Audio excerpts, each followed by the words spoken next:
Coming up here, we're about to see them start. They're both playing in Japanese because there are some text boxes where Japanese saves time. A lot of the time you can mash through stuff like this, and it looks like we have a timer starting late from Bulbasaur, but that's fine. A lot of the times, yes, Apple Sandwich, which is the first chapter, because currently the first chapter is the only media of this game that currently exists. So, like, for example, the beginning of this game, you're spending a lot of time mashing through these cutscenes. This is kind of all you can do. You just want to hold down Shift or X while mashing Z and Enter. Both of those keys do the same thing, Z and Enter and Shift and X, but both of them combined do different things. It's just the best way to zoom through the text right now. We're going to get something else for that, but that's still going to be a little bit.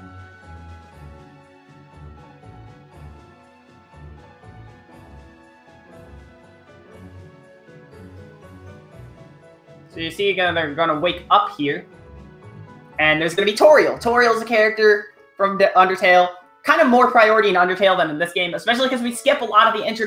You might notice New Game Plus is in this category name. That is because whenever you load up the game after already having played it, if you go in the bed and back out, you can go straight to the Dark World here. Both of them are going to be grabbing this glowing thing right here. It's called the Wrist Protector. What it does is it lets you insta-mash by holding down your menu button, which is C in the default controls. We don't really get an option to change the control because we're kind of too far into the game to the point where we don't want to waste time doing that. So you might notice something, and that is we can move diagonally, but a lot of the times you actually don't see either of them doing that. The main thing behind this is that moving is different. So if you've ever played Undertale, which you probably have, it's a very big game. If you haven't, I'd recommend playing it, but getting back on track. You move at one set speed. This game is not the case. You can hold down one button, either X or Shift, and you can start running. Running in this game is interesting because you don't have one set running speed. You actually, as you keep running, you build up more speed. However, if you bump into a wall, you lose speed and have to build up the speed again. So a lot of the times you're going to see some kind of weird options with how movement works because they just don't want to lose that speed. Getting hit in this section here where you're running away from the spades, you will kind of pause to do a damage animation, but you'll actually keep running at full speed. Fortunately, due to weird hitboxes, both of these two managed to make it completely through without taking a single hit before making it to this landslide here where it really doesn't matter if you get hit or not.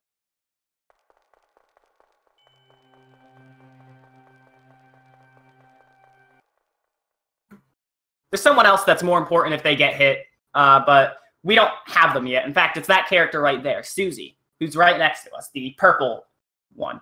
We're going to go with them into this cutscene here where we're going to be introduced to kind of our antagonist. This is Lancer. Lancer is a guy who is too young to ride a motorcycle, so he lit his bike on fire. We're going to fight him. So the battle system in this game is interesting. As you see, there's this little bar that moves across a very long stretch of the HUD on the bottom. And what you want to do is to get a perfect hit, you want to stop your bar at a very specific portion of the HUD. If you do, that's called a critical hit within the community. And if you do 3 of those in a row on this first fight, you can actually do the fight in 3 turns as opposed to the normal 4.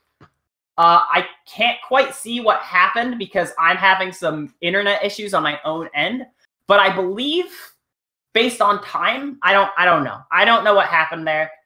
One thing you might have also noticed is that whenever Lancer was attacking Suzie, the racers want to take intentional damage. That is going to set up for something that'll save time later in the run, about at the 9-minute mark. So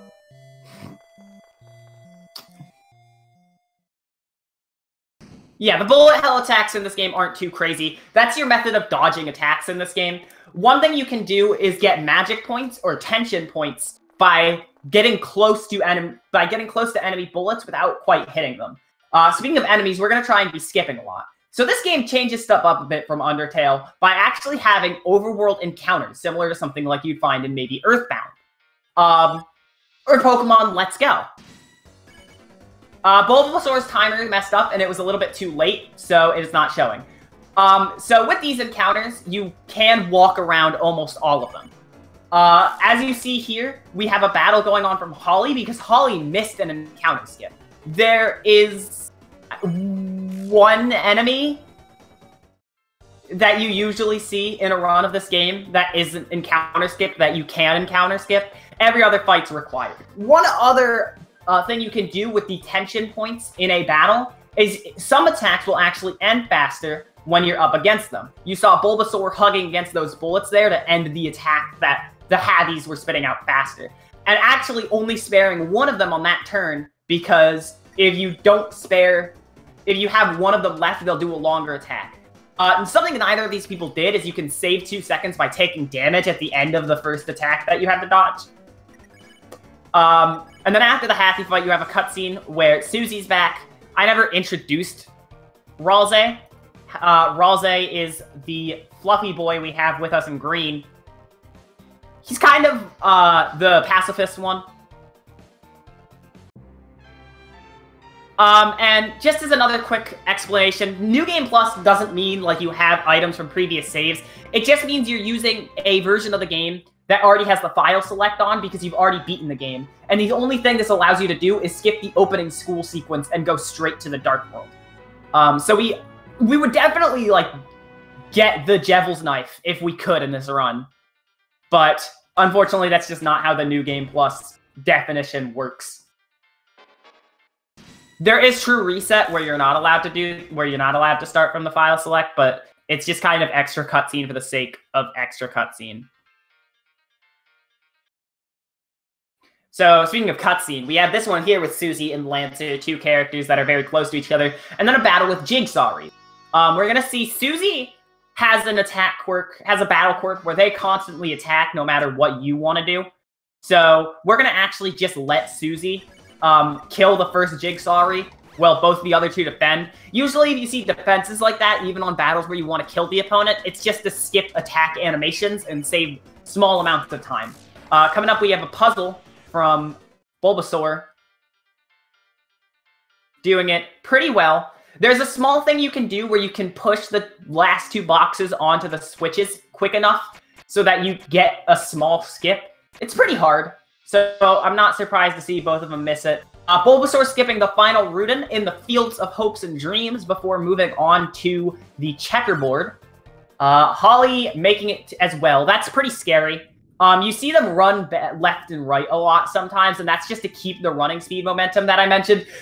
Bulbasaur missing Pond Man. Pond Man is pretty difficult. There are 2 of these things in Checkerboard. You see Holly getting the first skip successfully.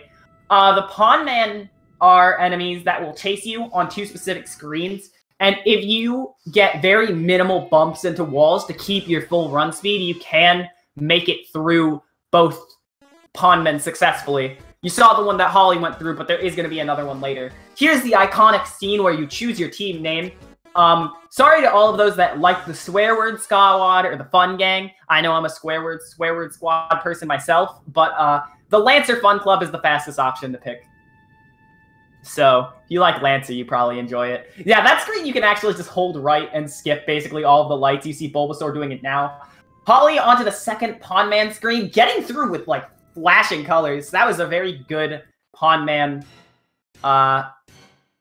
2 screen. And Bulbasaur was actually like a perfect Pond Man 2 screen. As we're getting into this cutscene, we're going to be introduced to King Round. Thank you, creator Creepy, for the bits with supporting speed gaming. Definitely appreciated by everybody at the staff and volunteer group. Alright, so getting into King Round, you might notice, as I mentioned, throughout the run, whenever Suzie was being targeted with an attack, the runners would make Suzie take damage. That was for this fight. So you cannot kill K-Round, no matter how hard you try. So what you want to have happen is you want to have Suzie die as soon as possible. That way, you won't have to watch the animation of Suzie attacking K-Round in between every turn. We see that, unfortunately, Holly got not lucky at all. But Bulbasaur was actually super lucky and got Suzie to die on the first turn. So they're going to be saving some time over Holly because of that. Unfortunately, it doesn't save enough time to get Bulbasaur ahead after the Pondman 1 miss. However, that's still a good time save, a good luck-based time save for Bulbasaur. And with that, they're out of the cutscene. Suzie is going to realize that we don't want to be... that she does not want to be a good guy if good guy means not fighting. So... the bit battle going on in chat.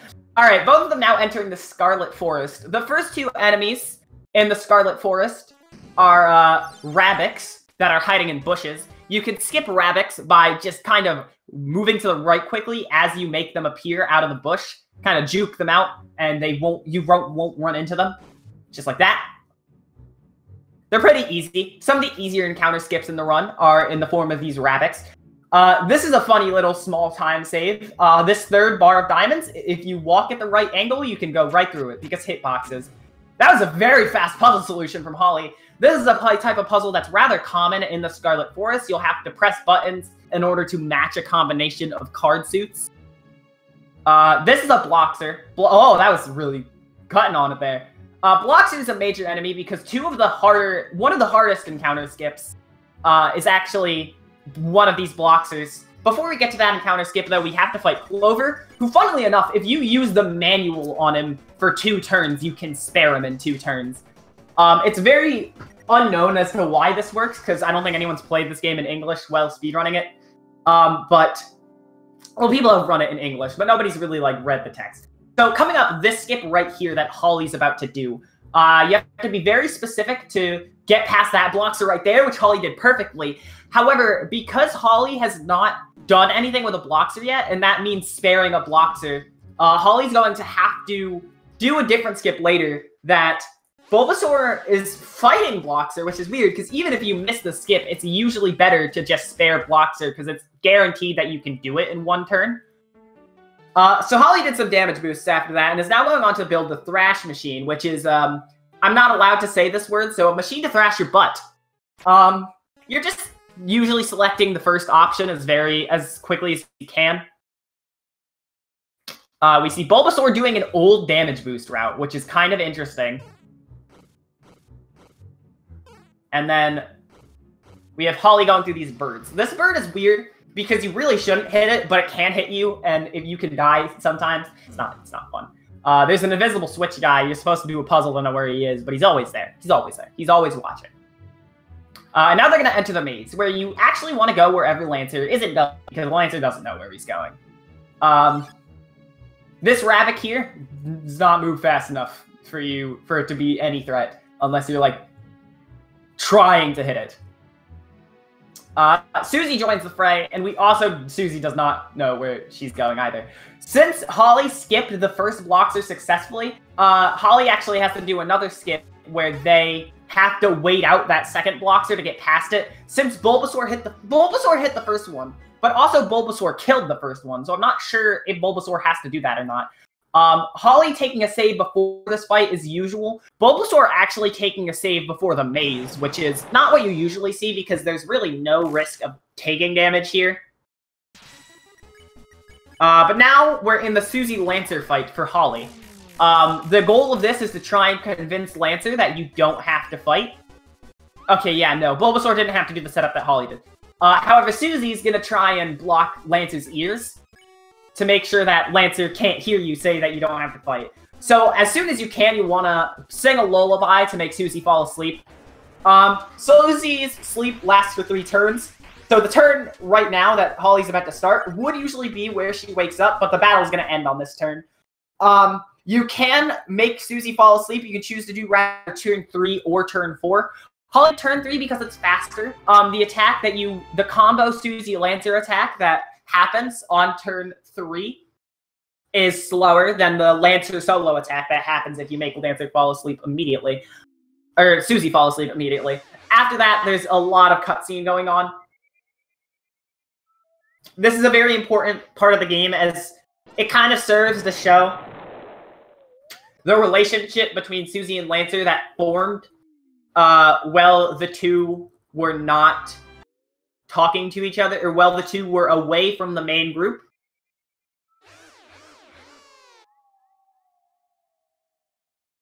So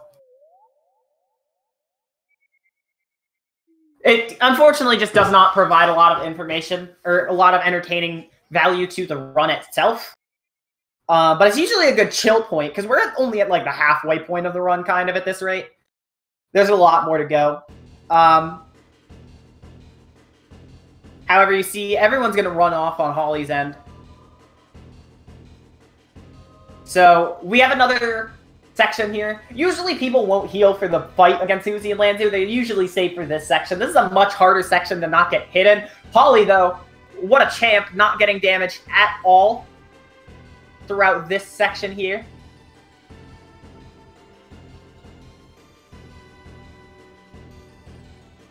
Also, a reminder that you can donate to charity to direct relief by putting #charity in your cheer message for the bit battle going on in chat. But Holly gets knocked out now, and Holly's going to be put in a prison cell. How unfortunate.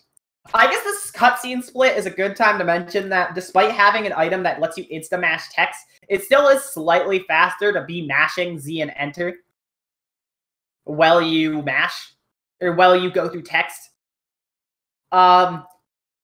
Holly is going to be guiding Suzie through a puzzle here. The inputs are always the same, so it's just a matter of memorization. That's really all you have to do. That's really a big JRPG thing, is memorization. If you want to call this a JRPG. I mean, it has more JRPG elements than Undertale for sure, which is why I really hope that the full game speedrun is going to be great. Bulbasaur talking to everything you need to talk to in the cell. You need to talk to 3 things there.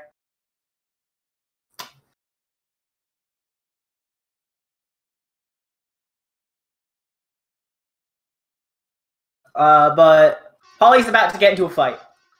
So the upcoming fight against Suzie and Lancer, it's a JRPG light. It's a diet JRPG. It's a diet JRPG cranberry. I actually really want Sprite now. But on this fight, despite being only in control of Suzie at this point in the game, Suzie still pertains her battle aspect of only being able to attack and do nothing else due to her brash, rough nature of personality. So because of this fight kind of serves as a cutscene, because you can't really do any menuing. You just have to go through text the whole time. Although you do get banging tunes to go through with this text with. So that's a plus, because I love me some banging tune. Yeah, both of them are in the fight now.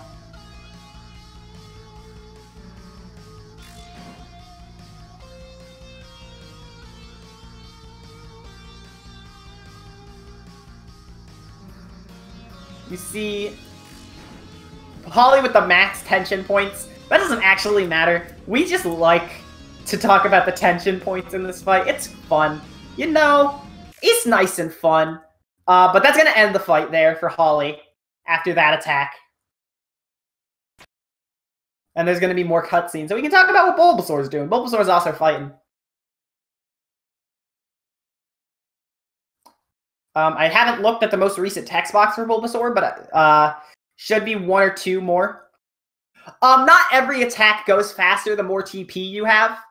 And even if that is the case with these battles, once you get to the 4th turn of the fight, Lancer kind of gains the Toriel effect on attacks. Does TP like the bar save a few seconds? Because if the bar saves a few seconds, that's news to me. But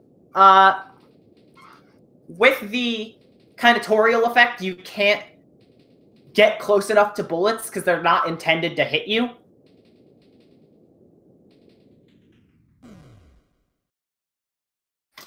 So the time save of Graze is kind of mitigated after turn 3.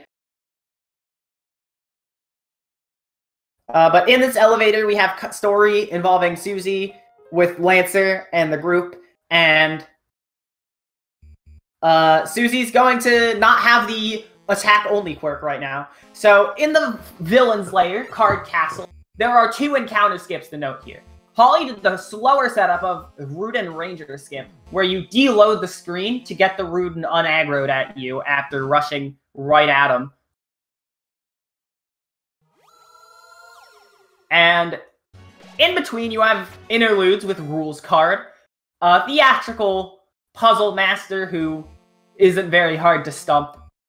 Coming up, though, is a skip that I don't know if either of these... Okay, Holly's going for it, but Holly bumps a corner and misses Head Happy skip.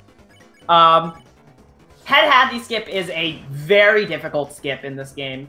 Possibly one of the hardest. We see Bulbasaur not getting Rudin Ranger skip. I think maybe tried to set up the faster version of the skip, but messing it up. Since Holly did not equip the Iron Shackle that we got in the basement before Head Happy, since Holly only hit 1 critical on the bottom Head Happy, unfortunately, they did not get the 2-turn Head Happy fight, which is basically the best thing you can do if you don't get the skip. But after the second Rules card interlude, we're going to be popping into his shop, actually. He owns a shop that he's going to sell stuff. He's going to sell us an axe. And we're going to equip that axe now, as well as the shackle, onto Suzie. It'll up our damage for the final fight. And Bulbasaur here, menuing through Head Happy, getting 1 critical hit.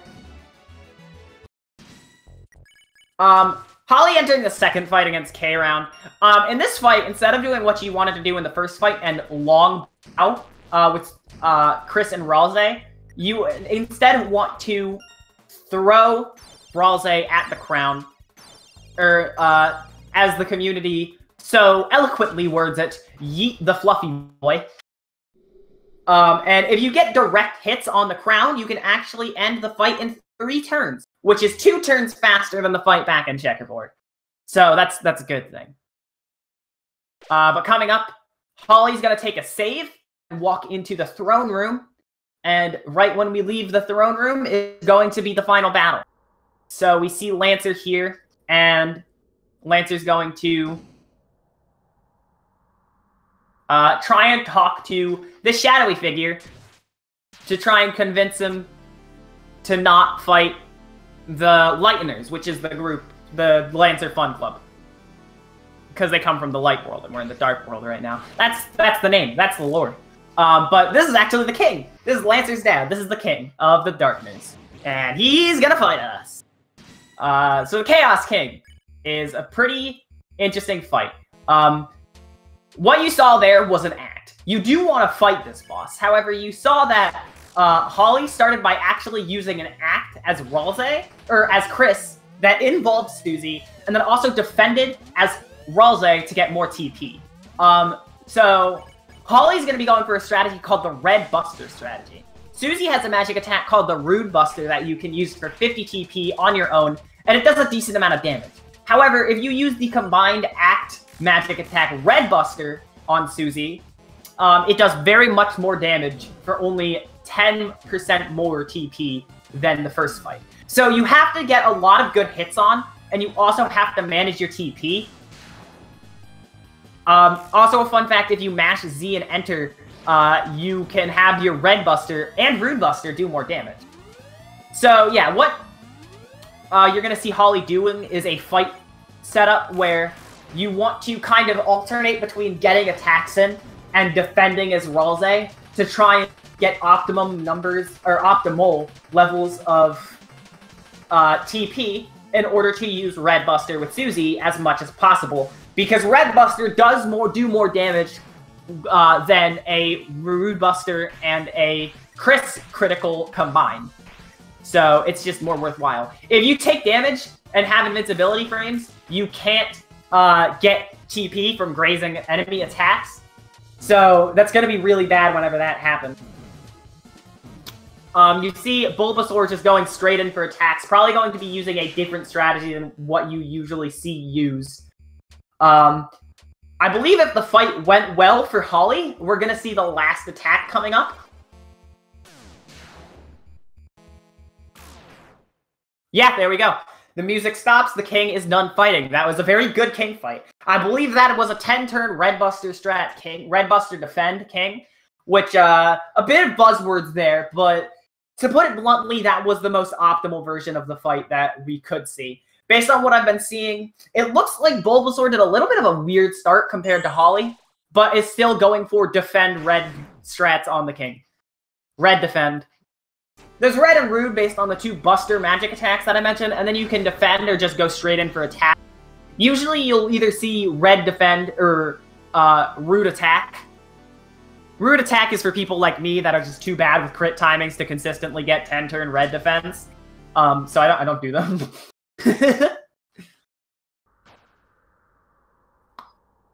But yeah, we're gonna see Holly just going through cutscenes as Bulbasaur is attacking the king still. Not a lot can happen at this point until the end of the game, so this is, unless something really bad happens that's like not really in anyone's control, there's really not a lot that can happen for Holly to suddenly lose the race against Bulbasaur. Although we do have more cutscene. This fluffy boy is actually a goat.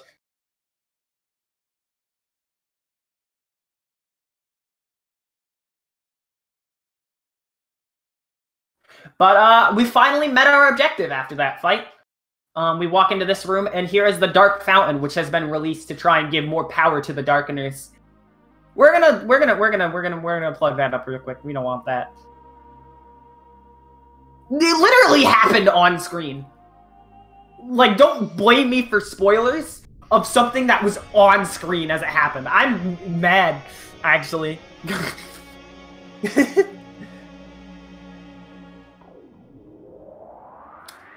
But you plug up the fountain. And you are back in the light world after a brief amount of sound effects. I forgot the actual word I wanted to use for that. Onomatopoeia is the word I wanted to use for that. That's a big word, though. I don't know if you guys know that word. So Holly's going to be going through the epilogue of the game as Bulbasaur goes through the final cutscene with the king, with Suzie and Chris and Suzie and Lancer and the Pacify spell, and the king repeating a line that Suzie said earlier for dramatic effect, because video games. So now we're going to walk home with Holly. Well, we have Bulbasaur going through said cutscene. Holly's going to walk home because the game ends when you go back to sleep like you did at the beginning. But you have to get there first. You can't just teleport to your bed. That's what losers. So you can talk to all your friends in the town, but you don't want to do that because that's slow text boxes. You just want to walk straight to your home and into your bed. Holly finishing up in first place with a time of 27:38 or 27:58. I don't know where I got the number 3 from. To .38. All right, there. That's my excuse. That's a pretty good time. The current world record is 26:22, and based on the splits, that was definitely not a PB for Holly. Holly's a good runner of this game. Bulbasaur doing pretty good. Only like 2 minutes tops, less than that actually from being away. So it's gonna be like a sub 30, I still think, which is great. Sub 30 is definitely not a bad starter time. And I don't know how much Bulbasaur has run this game, but going against someone like Holly in an early round, definitely a scary thing. You know? Really good runner.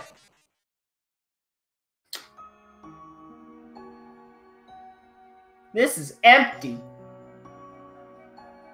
Yeet! So yeah, throwing the soul in there. We don't have any audio from Bulbasaur, unfortunately, so it's going to be kind of quiet, I guess. Yeah, it is kind of harsh that it's not 2 out of 3, but that's the community. It's the community, you know? It's gotta be the community.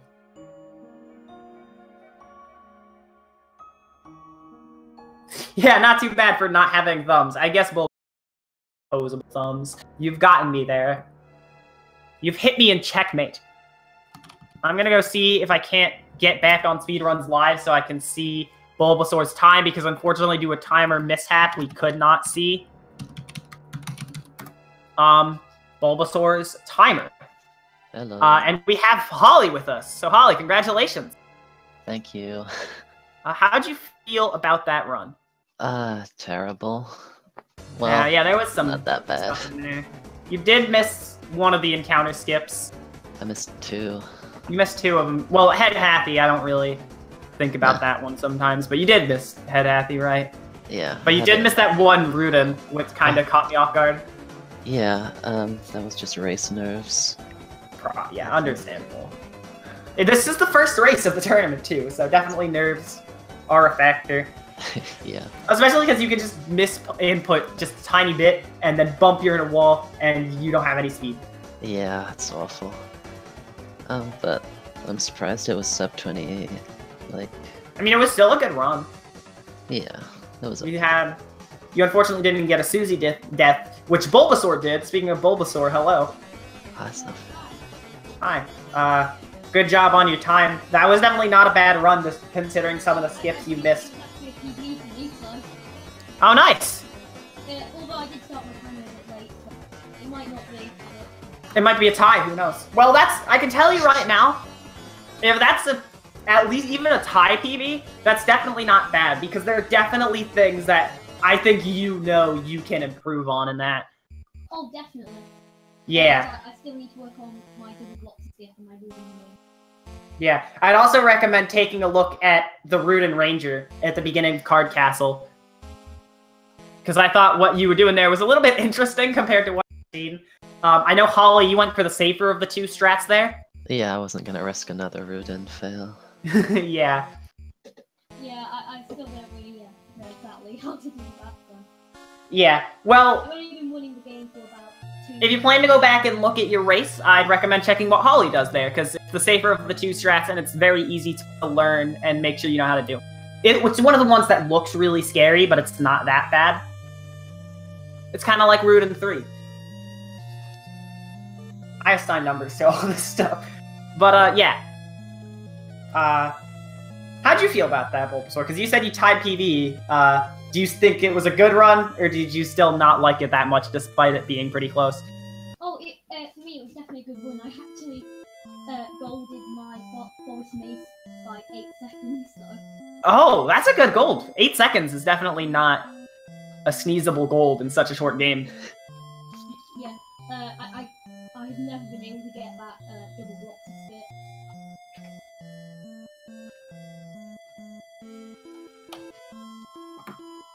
But yeah, you also got a Suzie death on turn 1, which is like, hey, that's always fun.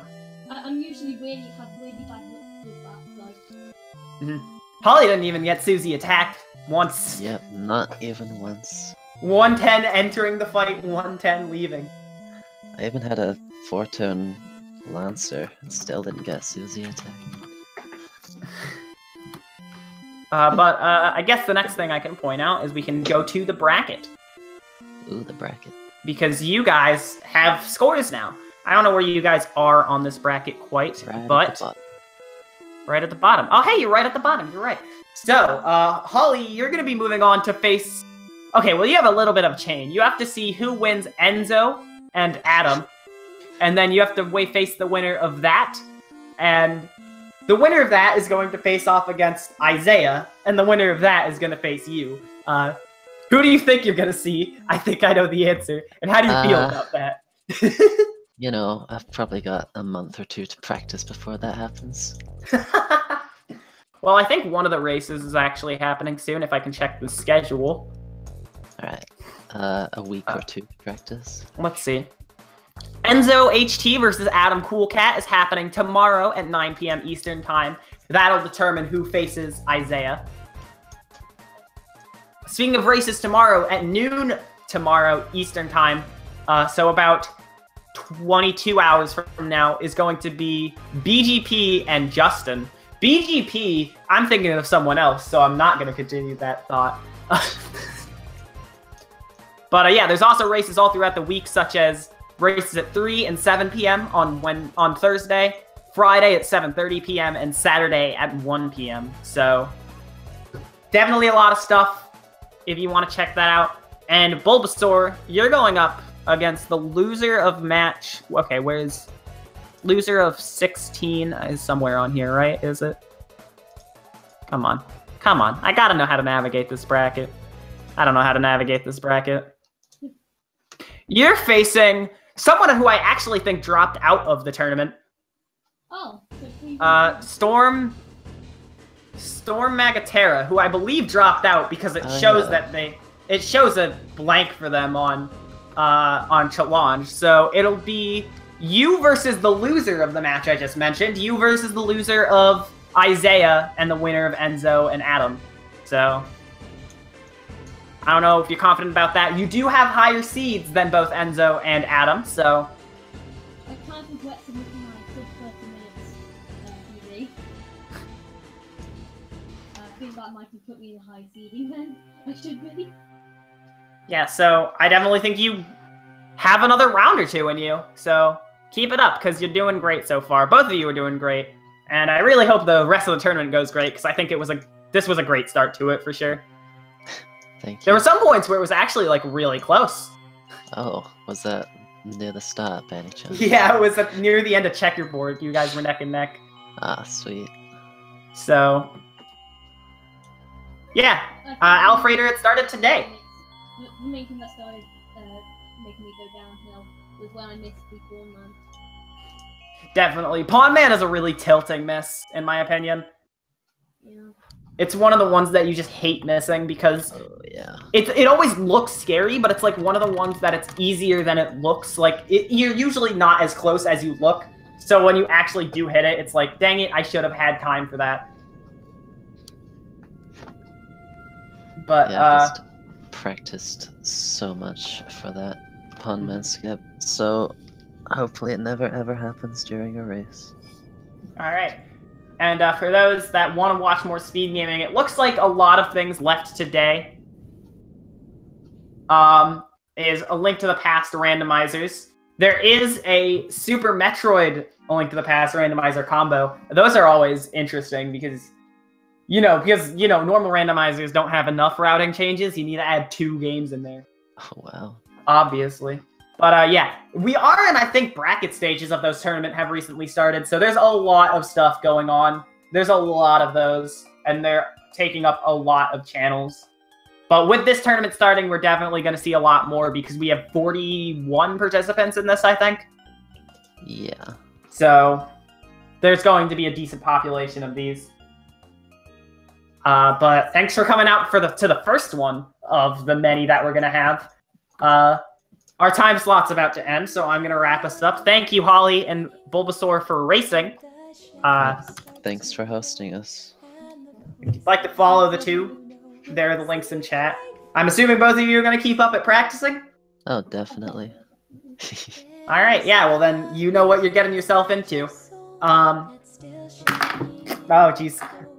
But yeah, I can't really say anything else except for thanks for coming out for this race. Again, going to speedgaming.org/Deltarune or doing Deltarune in any speed gaming chat. !Deltarune can bring you to the schedule. Then currently, next race will be tomorrow at noon Eastern time between BGP and Justin. And I hope to see you for that. I'll be in during a final during that. Finals week is great. But yeah, thanks everybody, and we'll see you tomorrow.